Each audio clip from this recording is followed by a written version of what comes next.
સુરતથી એક મોટા સમાચાર સામે આવી રહ્યા છે। આપને જણાવી દઈએ, સ્થાનિક સ્વરાજ્યની ચૂંટણીને લઈને જ્યારે મહાનગરપાલિકાનું વહેલી સવારથી મતદાન શરૂ થયું હતું।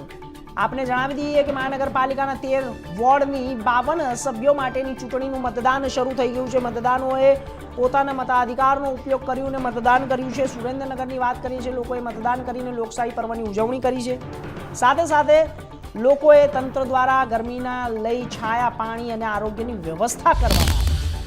મોટા સમાચાર છે, સવારથી જ મતદાન ચાલુ થઈ ગયું હતું સુરેન્દ્રનગરમાં મહાનગરપાલિકાનું, અને મતદાન શરૂ થતાની સાથે તમામ ચીજ વસ્તુઓનું ધ્યાન રાખવામાં આવ્યું છે। ગરમી હતી, પાણીની વ્યવસ્થા, બાકડાની વ્યવસ્થા, બેસવા માટે તમામ સુવિધાઓ, એટલે કે જે વડીલો છે તેમના માટે પણ એક સુવિધા મૂકવામાં આવી હતી કે ભાઈ પાણી પીવો, ORS છે, એ તમામ જે વસ્તુઓ છે એ કરવામાં આવી હતી। પણ હાલ ગરમી તો છે, ગરમીને લઈને અત્યારે હાલ લોકો મતદાન ટાળી રહ્યા છે એવું નથી, ઓછું છે।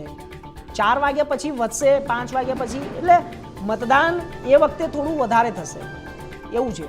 તો મતદારોએ પોતાનો મતાધિકારનો સુરેન્દ્રનગરની અંદર પણ ઉપયોગ કર્યો છે। સીધા દ્રશ્યો આપને બતાવી રહ્યા છે।